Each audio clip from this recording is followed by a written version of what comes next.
Umuhle Thando, Vuyo Mbuli told Savita Mbuli just before dying. Savita says he always spoke those words to her when they were together. News of the death of the 46-year-old SAFM presenter, businessman and co-host of SABC2's Morning Live on the 19th of May 2013 shocked Mzansi. Mbuli collapsed while watching the Cheetahs vs Reds rugby match at Free State Rugby Stadium in Bloemfontein. He was declared dead at 2 a.m. He was with a friend and his son as the guest of the Free State Rugby in the presidential suite when he was struck down. Two doctors in the suite treated him before he went to hospital.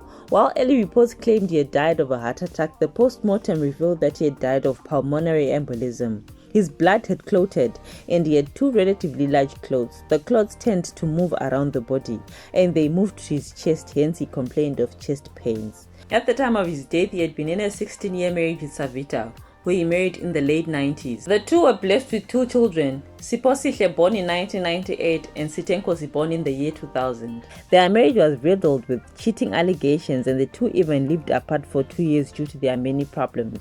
But Savita says the pair were on the verge of reconciling and that she had moved back into their Horton home in January 2013 at his request. Vuyo and I were living together with my children at the time of his death because he wanted to fix his marriage. He did not want to sign the divorce papers because he loved me.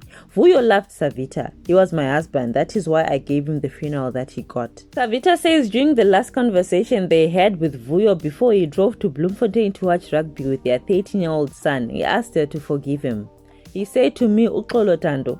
Well, it has been 9 years since his death, and the day of the burial is still fresh in his widow's memory. Taking to Instagram, Savita Mbuli shared a picture of herself on the day of the funeral and reflected on the moment. She said Vuyo's death brought a lot of questions he had no answers to.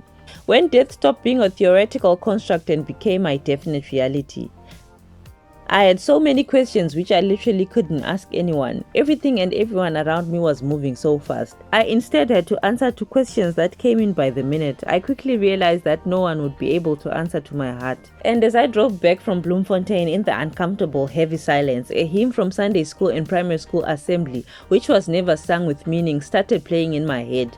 Trust and obey, for there is no other way. Not a doubt or a fear, not a sigh or a tear can abide while we trust and obey. Now it carries a lot of meaning. It was like an instruction. Till today I trust and obey. Savita is currently the managing director of Growth Media and Events. Formerly known as Zazise Communications, Growth Media is a public relations firm that has worked with prestigious companies such as Transnet, Coca-Cola, IBM, and the South African Post Office, to name a few. Their daughter Siposihle is a lawyer now and Savita is so proud of her. She says not so long ago she was driving and she was saying to herself how she wishes she could have a conversation with Vuyo and just say, "Wow, do you see Siposihle? She is now a fully fledged lawyer. Because I cannot believe that this is my daughter and that she has finished a degree. She is going to the International Criminal Court, The Hague in the Netherlands. Imagine arguing at the ICC. Who would have thought?" She gushes over her daughter's achievements. Her younger child, her son Sitenkosi Mbuli, is 22 years old now and has just finished his University of Cape Town degree in politics and economics.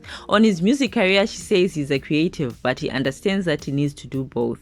When Vuyo passed on, I made a decision. I told myself that I might not have all the fancy things, but if there is something I can give my children, it's myself and my time.